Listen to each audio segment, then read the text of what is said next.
He was standing right there, just 2 meters away from me. Who was he? A stranger, an old man with a big backpack. He was looking at the train schedule, and he looked so confused. He was frowning. A perfect opportunity. He needed help. Did you say something? I wanted to. I opened my mouth, but then, snap, the fear hit me. The invisible wall. Yes, it felt like a glass wall fell between us. I thought, what if I bother him? What if my English is too slow? What if he thinks I'm weird? And then? Then the train came. He got on, I got on, and we never spoke. I felt terrible. I felt like a coward. You're not a coward, Isabella. You just fell into the stranger trap. The stranger trap? That sounds dangerous.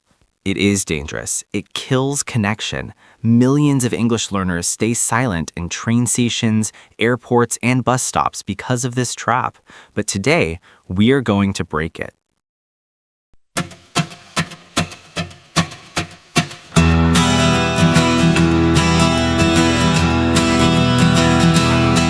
Hello, everyone, and welcome back to the channel. I'm Isabella. And I am Jonathan. Today, we are talking about how to talk to strangers without fear, specifically in the train station. This is a scary topic for me. I always feel like I'm annoying people. That is the biggest lie your brain tells you. And today, I'm going to give you a secret weapon, a technique I call the golden ticket. The golden ticket? Ooh, like in the Charlie and the Chocolate Factory movie? Exactly. Once you have this ticket, you can open a conversation with anyone, anywhere. It makes rejection impossible. Impossible? I don't believe you, but I want to hear it. I will explain the golden ticket in just a minute, but first, we have a very important mission for you. Yes, listen closely. If you do not click the like button and subscribe right now, you might miss your next train. It is true. The train of English fluency is leaving the station. You have 5 seconds. 5, 4, 3, Quick, click the button. 2, 1. Ding! Haha! Thank you guys. You are safe now. You're on the train with us. And since we are at the train station today, let's play a quick game in the comments. I call it the dream destination. I love travel games. How do we play?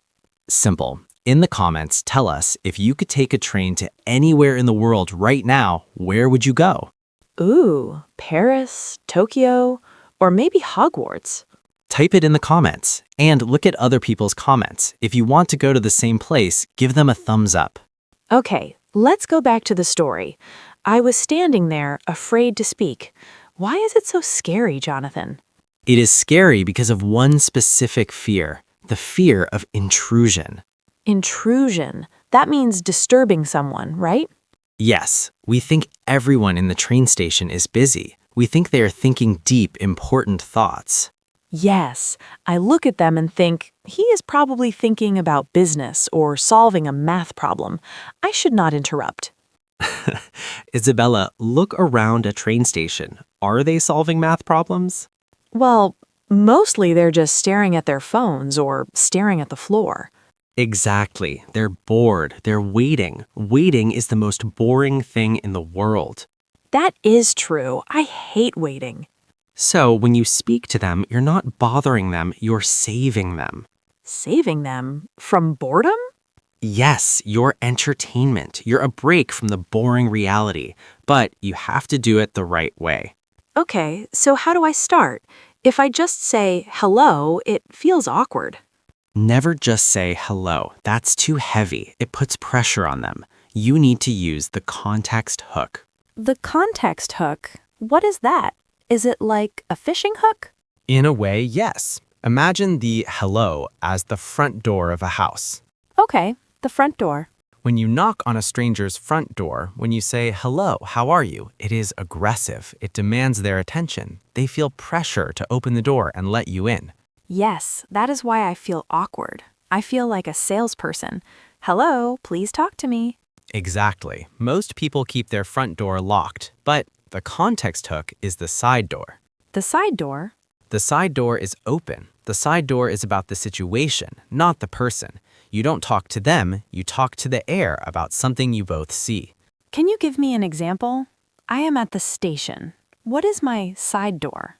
Look around. Is the train late? Is the map confusing? Is it very cold? Okay, let's say the map is really confusing. It looks like spaghetti. Perfect. You stand next to someone looking at the map. You don't look at them, you look at the map. And you say, wow, this map is a puzzle. This map is a puzzle. And that's it? That's it. You just throw the comment into the air. But what if they ignore me? What if they think I am crazy talking to a map? That is the beauty of the side door, because you didn't say hello, you didn't demand an answer. If they don't reply, it is not a rejection. You were just talking to yourself. Oh, I am safe. You are safe, but 90% of the time, humans are social animals. If you say, this map is a puzzle, they will look at you, laugh, and say, I know, I've been staring at it for 10 minutes. Boom, the door is open. Boom, you are in. You have a shared reality. You are not strangers anymore. You are two people solving a puzzle together. I love that. It takes the pressure off me. I am not trying to be interesting. I am just commenting on the world. Exactly. And the most powerful context hook in a train station is the shared enemy. The shared enemy? Who is the enemy? The delay, the waiting. Oh yes, everyone hates the delay. If the announcement says, train delayed 10 minutes, you can look at the person next to you, roll your eyes, and say, again, it is always late on Tuesdays. And they will say, tell me about it. I'm going to be late for work. Yes, complaining together is the fastest way to make a friend. You are on the same team fighting the bad train system. That is so true. I feel close to people when we suffer together. But, Isabella, there is a trap here, a mistake many students make after the hook. Oh no, I thought I was doing well. What is the mistake? They open the door and then they panic because they don't know how to keep it open. They get the reply and then silence. Awkward silence. Yes, that is my nightmare. I say, the train is late. They say, yeah, it's terrible. And then I stand there like a statue. And the wall comes right back up. You need a bridge to cross from small talk to real conversation. I need the bridge. How do I build it? This brings us back to the golden ticket I promised in the beginning. The golden ticket? I forgot about that. This is the single most useful phrase you can learn for traveling. It turns a stranger into a helper instantly. Tell me, is it a magic spell? It is a question, but it's a specific kind of question that makes people feel like a hero. A hero? I want to make them feel like a hero. Are you ready to hear the phrase? I am ready. My pen is ready. The golden ticket phrase is, I am visiting this city. I need a local recommendation. I need a recommendation. That is the secret phrase? Yes. And specifically, you add context. Since the train is late, I need a recommendation. Where is the best coffee near here? Wait, why is this a golden ticket? It sounds like a normal question. It is psychological magic. When you ask someone for a recommendation, you are giving them a title. You're calling them the expert. The expert. I see. I'm saying, you know more than me. Please teach me. Exactly. And human beings love to be experts. We love to share our opinions. If you ask a stranger, where is the best burger? Their eyes will light up. They will say, oh, you cannot go to the McDonald's. You must go to the place on Main Street. That is true. If someone asks me about my city, I want to give them the best advice. I want them to have a good time. You see, you want to help. You stop being a stranger and you become a guide. The wall is gone. But Jonathan, I see a problem. A big problem. What is the problem? What if I ask, do you live here? And they say, no, I am a tourist too. Then my golden ticket is broken. No, that is even better. Better? How? Now we're both lost. If they are a tourist too, you are not guide and visitor. You are adventure buddies. Adventure buddies? Yes, you can say, oh, you're visiting too? Where are you from? Now you have something in common. You're both exploring. You're both waiting for the same train. You are a team. That is a great perspective. So if they're a local, I learn from them. If they're a tourist, I explore with them. I cannot lose. You cannot lose. You just have to be curious. Okay, I'm feeling brave. I used the side door. The train is late. I used the golden ticket. Where is the best coffee? They're smiling, they're talking. Success. But now comes the terror, the panic zone.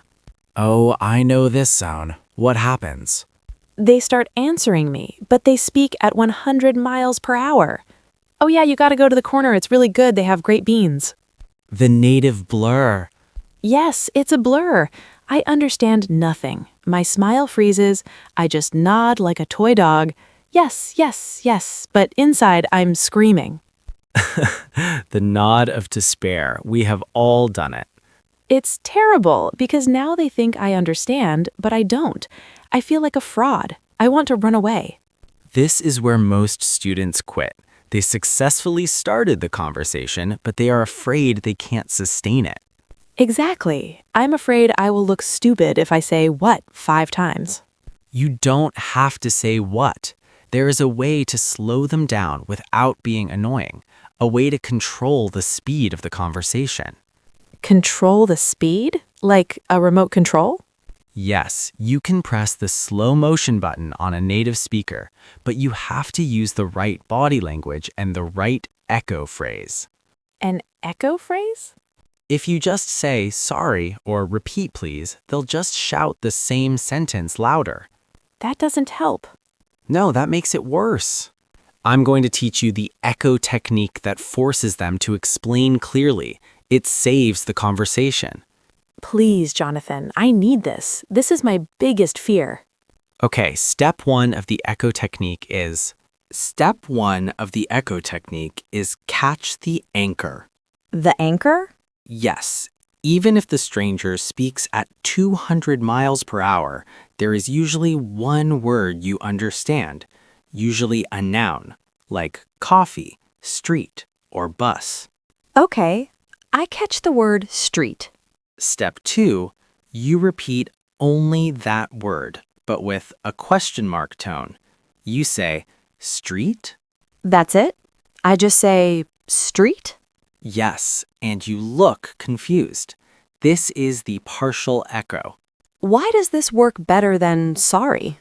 Because if you say sorry, they think you heard nothing. So they just shout the whole sentence again. It is overwhelming. Yes, they just turn up the volume. But if you say street, you are telling them, I heard you. I am listening, but I got lost at this specific point. Ah, so they know exactly where to fix it. Exactly. They will naturally slow down and explain just that part. They will say, yes, the street. Go down the street. They simplify their language automatically. That is genius. It's like a speed bump. I force them to slow down without asking them to slow down. You are controlling the conversation. You are the captain of the ship. I feel so much powerful now. I have the side door, the golden ticket, and the speed bump. I am ready to chat for hours. Haha, hours. Well, that brings us to the final problem, the trap of the never-ending chat. Oh, I didn't think about that. What if I want to stop talking? This happens a lot. You start talking, you're having fun, but then you get tired, or you want to listen to your music, or you just want silence. Yes, my social battery runs out. I get exhausted speaking English. But you're afraid to leave. You think if I stop talking now, they will think I am rude. They will think I hate them. Yes, so I stay trapped. I keep nodding. I suffer in silence. You need the graceful exit. You need a way to break the connection that makes them feel good. How can leaving make them feel good? By using the future reason. The future reason? Most people say, okay, bye. That's cold. It kills the moment. It feels like slamming the door. Instead, you need to give a reason why you are stopping, and then wish them well. Give me the script, Jonathan. How do I escape? You point to your phone or your book. You say, I have to send a message to my mom, or I need to check my email before the train comes. I have to check my email. That's simple. And then, this is the important part. You say, it was so nice talking to you. Ah, the compliment. Yes, I have to check my email, but thanks for the recommendation. It was so nice talking to you. That is perfect. It's polite, it's clear, and I'm free. You are free, and you left them with a smile. Wow, we covered everything. Starting, sustaining, and ending. But Isabella, there's one final thing, the most important thing of all. Is it another technique? No, it's the golden rule of train stations. If you break this rule, none of the techniques matter. You will be unhappy even if you speak perfect English. That sounds serious. What is the golden rule? It's about why we talk to strangers in the first place. The golden rule is simple. Don't treat people like practice robots. Practice robots? What is that? Many students go to the train station with a hunter mindset. They think, I need to find a native speaker. I need to extract English practice from them. I need to take. I am guilty. I do that. I look at a tourist and think, aha, free English lesson. People can feel that energy. It feels selfish. It feels like you are using them. That is why they run away. So, what is the opposite of a hunter? A giver. You must change your goal. Your goal is not to practice English. Your goal is to make their wait less boring. To make their wait less boring. That is an act of service. Exactly. When you smile, when you complain about the late train, when you ask for their expert opinion, you are giving them a gift. You are giving them human connection in a cold, lonely place. That changes everything. If I am giving a gift, I don't need to be afraid. No, because even if your grammar is bad, the intention is good. Remember the pizza driver? Yes, I'm just delivering the pizza. The pizza is the connection. Exactly. If the pizza arrives, nobody cares if the driver stutters. They're just happy they eat. I feel so much lighter, Jonathan. I walked into this video feeling like a nuisance, but now I feel like a captain. You are the captain. So, let's do a quick recap of your new train station toolkit. Okay, step 1, the side door. Don't say hello, talk to the air about the shared situation. The train is late again. Step 2, the golden ticket. Turn them into an expert. Where's the best coffee around here? Step 3, the speed bump. If they talk too fast, use the echo. Maple Street? Step 4, the graceful exit. Use a future reason to leave. I have to check my email. And the mindset, be a giver, not a hunter. This is amazing. I'm actually excited for my next train to be delayed. Haha, that is the spirit. Now we have a secret code for the true students, the ones who watched until the very end. I love the secret codes. What is it today? If you are ready to break the silence, I want you to comment, I have the golden ticket. I have the golden ticket. I like it. If we see that comment, we know you are part of the family. We know you are brave. And we will try to reply to as many golden ticket holders as possible. Absolutely. Guys, the world is full of strangers who are just friends you haven't met yet. Don't let the fear stop you. Open the side door. Give the gift. You can do this. Thank you for watching, and don't forget to like and subscribe if this video helped you conquer your fear. See you at the station. Bye, everyone. Bye. And there has a girl